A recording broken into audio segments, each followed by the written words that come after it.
मैं प्रतापगढ़ बोल रहा हूँ। मैं राजस्थान का सबसे नवीनतम जिला हूँ। मैं वही प्रतापगढ़ हूँ जहाँ की थेवा कला विश्वविख्यात है। मुझे कांथल प्रदेश के नाम से भी जाना जाता है। मैं अगर मेरी स्थापना की बात करूं तो मेरी स्थापना 1699 ईस्वी में महारावल प्रताप सिंह ने करवाई थी।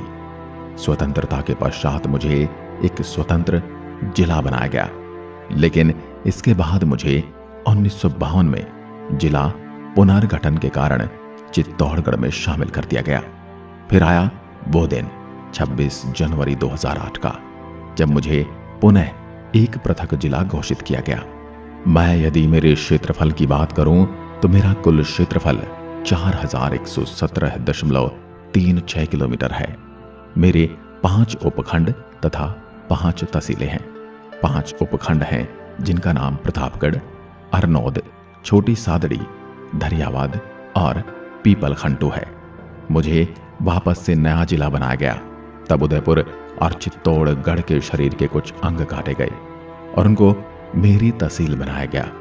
तहसीलों में पहली तहसील है धरियावद, जिसको उदयपुर से तोड़कर बनाया गया। उसके बाद नाम आता है प्रतापगढ़ तहसील का, जिसको चित्तौड़गढ़ से तोड़कर मेरे में जोड़ा गया। उसके बाद नाम छोटी सादड़ी और अरनौद को भी चित्तौड़ से अलग करके मेरा अभिन्न अंग बनाया गया। इसके बाद करें पीपलखंटू तहसील की बात तो यह बांसवाड़ा से अलग करके मुझ में जोड़ा गया। कांठल की गंगा कही जाने वाली माही नदी डूंगरपुर और बांसवाड़ा के अलावा जब मेरे और बांसवाड़ा के बॉर्डर से गुजरती है तो इस जरिए की भूमि को कंठाल का मैदान, छप्पन का मैदान और मेवल का मैदान कहा जाता है। मैं प्रसिद्ध हूं अपने हींग उत्पादन के लिए, स्पेशली मेरे क्षेत्र के जीरावन मसाले के लिए, जिसका स्वाद गजब का है। दोस्तों, मेरे रीजन में मिक्स रेड एंड ब्लैक मिट्टी पाई जाती है, जिसमें मेरे भूभाग में काफी मात्रा में अजवाइन, मसूर और सोयाबीन होता है। और चित्तौड़ से अलग होने के कारण यहाँ पर भी अच्छी मात्रा में अफीम उत्पादन होता है। मिनरल्स एरिया कोई खास नहीं है, लेकिन मेरे केसरपुरा में हीरे की खोज की गई है। यहाँ की थेवा कला पूरे विश्व भर में प्रसिद्ध है। थेवा कला एक ऐसी कला है, इसमें कांच पर सोने की कलाकृति या यूं कहें शीशे पर सोने की सूक्ष्म चित्रकला की जाती है। यह चित्रकला मेरे राज सोनी परिवार की बेहतरीन कलाओं में से एक है। माना जाता है कि थेवा कला की शुरुआत नाथू सिंह सोनी ने की थी। वहीं कुछ विद्वानों का मानना है कि रामायण में भगवान शिव को जिन 64 कलाओं का ज्ञाता बताया गया है, उन्हीं में से थवई कला का आज का थेवा आर्ट भी है। मैं यदि मेरे पर्यटन स्थलों की बात करूं तो सबसे पहले चलते हैं मेरे सीता माता वन्य जीव अभ्यारण्य। मेरे सीता माता अभ्यारण्य में बहुत सारे जंगली जानवर एवं जंगल का सुंदर परिदृश्य देखने को मिलता है। यहाँ पहाड़ों के बीच एक कुंड के पास सीता माता का एक छोटा सा मंदिर है। वहीं पास में ही गौमुख से निरंतर जल धाराएं बहती रहती हैं। वो पानी पीने में बड़ा ही स्वादयुक्त और शुद्ध होता है और पास में ही नदियां देखने के लिए मिलती हैं। साथ ही साथ कूच जलकुंड में नहाने का आनंद भी लिया जा सकता है। मेरे सीता माता अभ्यारण्य अपने यहाँ की उड़ने वाली गिलहरी के लिए प्रसिद्ध है। साथ ही है अभ्यारण्य में रामायण कालीन स्थान जहाँ लव कुश ने भगवान हनुमान को बंदी बनाया था, आज भी मेरे इस अभ्यारण्य में देखा जा सकता है। मेरे इस अभ्यारण्य को 1989 में अभ्यारण्य घोषित किया गया था। सीता माता अभ्यारण्य 423 वर्ग किलोमीटर क्षेत्र में फैला हुआ है। यह अभ्यारण्य अरावली, विंध्याचल और मालवा के पठार के बीच में स्थित है। सीता माता अभ्यारण्य चित्तौड़ जिले और उदयपुर जिले में फैला हुआ है। अभ्यारण्य में 300 से ज्यादा जड़ी बूटियों वाले पौधे पाए जाते हैं। इस अभ्यारण्य में आप सड़क माध्यम से पहुंच सकते हैं। अभ्यारण्य में आपको घूमने में काफी आनंद आने वाला है। यहाँ पर आपको बहुत सारे पर्यटन स्थल देखने को मिलते हैं। सीता माता अभ्यारण्य में प्रवेश के लिए शुल्क लिया जाता है। यहाँ पर विदेशी पर्यटकों का 300 रुपए एक पर्यटन का लिया जाता है। भारतीय पर्यटकों का 50 रुपए का पर्यटन शुल्क लिया जाता है। विद्यार्थियों का कम चार्ज लिया जाता है। यहाँ पर आपके 2 पहिया और 4 पहिया वाहन का भी चार्ज लिया जाता है। इस अभ्यारण्य में ठहरने के लिए भी सुविधाएं उपलब्ध हैं। मेरे इस अभ्यारण्य में आने का उचित समय सर्दी का है। वैसे आप गर्मी और वर्षा ऋतु में भी आ सकते हैं, लेकिन घने जंगल में उबड़ खाबड़ रास्ता आपके लिए मुसीबत बन सकता है और आपके लिए रोमांचक भी हो सकता है। मेरे अभयारण्य में आपको बाघ, जंगली बिल्ली, लोमड़ी, हायना, लंगूर, जंगली खरगोश, गीदड़, नीलगाय, नेवला, सिविट आदि देखने को मिलते हैं। अगर आप मेरे शहर की सैर करने आते हैं तो मैं आपको सजेस्ट करूंगा कि आप सर्वप्रथम मेरे अभयारण्य में अवश्य हो आएं। मैं प्रतापगढ़ अब आपको दिखाने वाला हूं मेरा धूनी माता मंदिर। यह मंदिर मेरे शहर का मुख्य आकर्षण केंद्र है। यह मंदिर बांसी से दरियावद आने वाली सड़क पर आता है। यहाँ पर आपको प्राकृतिक छटा देखने को मिलती है। यह मंदिर पहाड़ी के ऊपर बना हुआ है। यहाँ पर आपको एक पवित्र धूनी देखने को मिलती है जो साल भर और 24 घंटे जलती रहती है। आप यहाँ पर आकर इसके दर्शन कर सकते हैं। यहाँ पर आपको पहाड़ की चारों तरफ का सुंदर दृश्य देखने को मिलता है। यहाँ पर आप बहुत अच्छा अनुभव करते हैं। आप यहाँ बरसात के समय आएंगे तो आपको ज्यादा आनंद आएगा। यहाँ पर मेला भी लगता है। यहाँ पर आसपास के ग्रामीण लोग अत्यधिक संख्या में घूमने के लिए आते हैं। मैं प्रतापगढ़ अब आपको दर्शन कराने वाला हूँ मेरी भंवर माता मंदिर का। भंवर माता मंदिर मेरे शहर का प्रसिद्ध मंदिर है। भंवर माता मंदिर मेरी छोटी सादड़ी कस्बे से करीब 3 किलोमीटर दूर है। छोटी सादड़ी प्रतापगढ़ निम्बाहेड़ा मार्ग पर स्थित है। यह जगह नीमच रेलवे स्टेशन से बड़ी ही करीब पड़ती है। यहाँ पर लोग दूर दूर से घूमने के लिए आते हैं। ये जगह मध्य प्रदेश और राजस्थान के लिए एक पवित्र स्थल है। यहाँ पर देवी दुर्गा का ही रूप विराजमान है और यहाँ पर नीचे बहते हुए झरने में आप नहाने का आनंद भी ले सकते हैं। यह एक पिकनिक आदि के लिए बड़ा ही उपयुक्त स्थान है। आप अपने मित्रों या परिवार के साथ यहाँ पर आ सकते हैं। यहाँ पर आपको प्रकृति और अध्यात्म का एक अनूठा संगम देखने को मिलेगा। यहाँ पर आपको प्राचीन मंदिरों के भग्नावशेष देखने के लिए मिलते हैं जहाँ पर भंवर माता की मूर्ति विराजमान है। अब मैं आपको दिखाता हूँ मेरा दिवाक माता मंदिर। यह मंदिर मेरी जोलर ग्राम पंचायत में स्थित है। यहाँ पर भक्त माता को प्रसन्न करने हेतु हथकड़ियां या बेड़ियां चढ़ाते हैं। यह मंदिर पहाड़ियों के बीच में स्थित लगभग 200 साल पुराना है। माता की प्रतिमा सफेद रंग की बनी हुई है और वस्त्र और फूलों से सुसज्जित है। माता की प्रतिमा के पीछे आपको 9 देवी के दर्शन करने को मिलते हैं। इस जगह के बारे में प्राचीन मान्यताएं हैं कि प्राचीन समय में यहाँ पर जंगल हुआ करता था। घने जंगल में चोर डाकू रहा करते थे। चोर डाकू यहाँ पर माता का आशीर्वाद लेते थे और मन्नतें मांगते थे। अगर वह डकैती करेंगे या जेल तोड़कर भागेंगे और सफल होंगे तो माता को हथकड़ी चढ़ाएंगे और इनकी इच्छा पूरी होती थी तो माता को यहाँ पर हथकड़ी चढ़ाते हैं। इसी प्रकार यहाँ पर हथकड़ी चढ़ाने की परंपराएं चली आ रही हैं। इस मंदिर में दूर दूर से लोग आते हैं।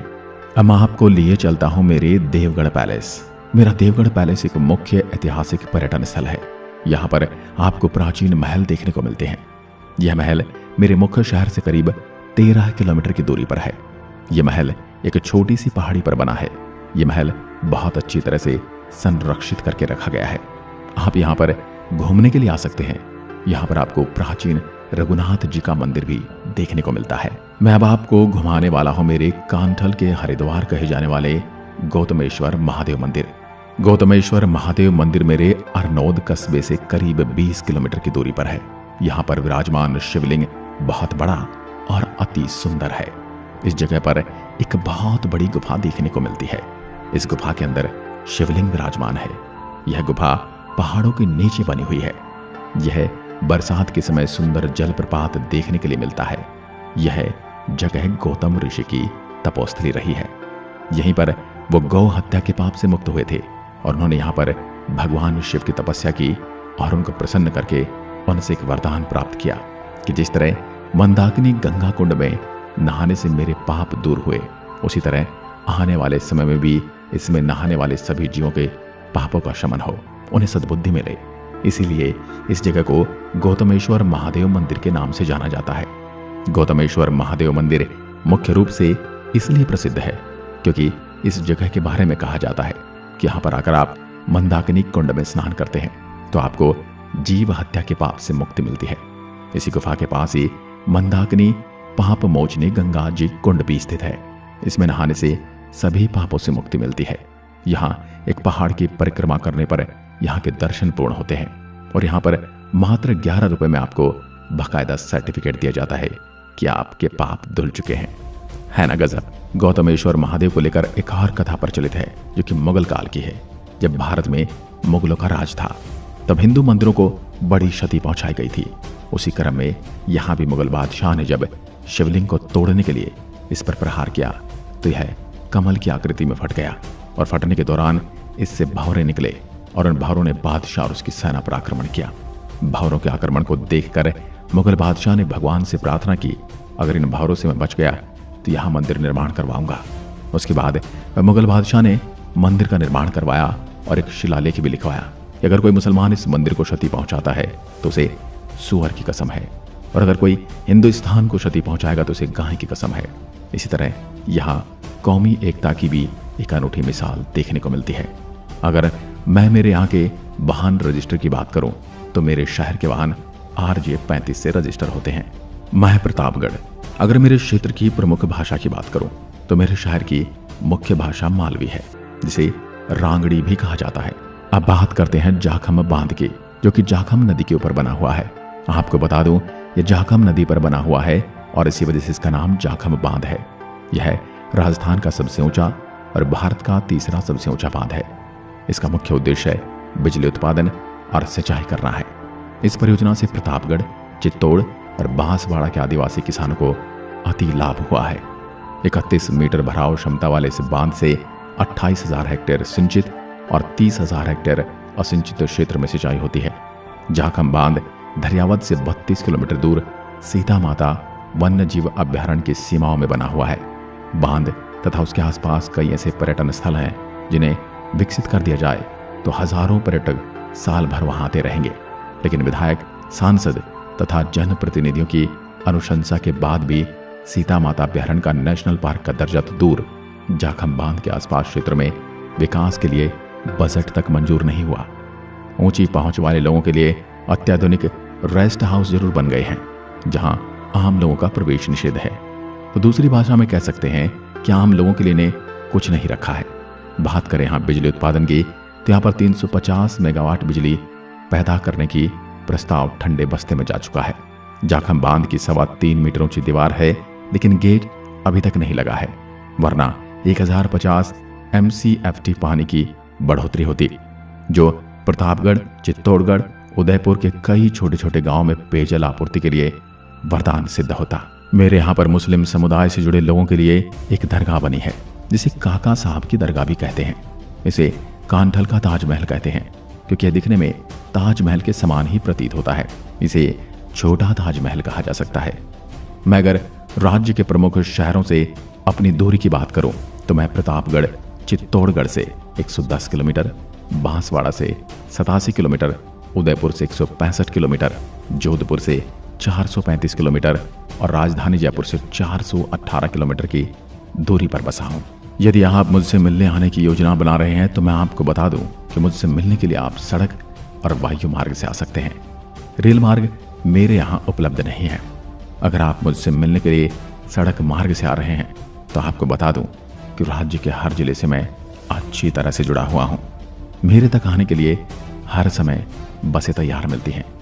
अगर आप मुझसे मिलने के लिए वायु मार्ग से आने वाले हैं तो आपको बता दूं मेरा निकटतम हवाई अड्डा डबोक है, जो मुझसे 145 किलोमीटर की दूरी पर है।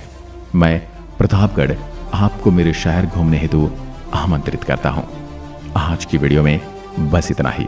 धन्यवाद। जय हिंद, जय भारत।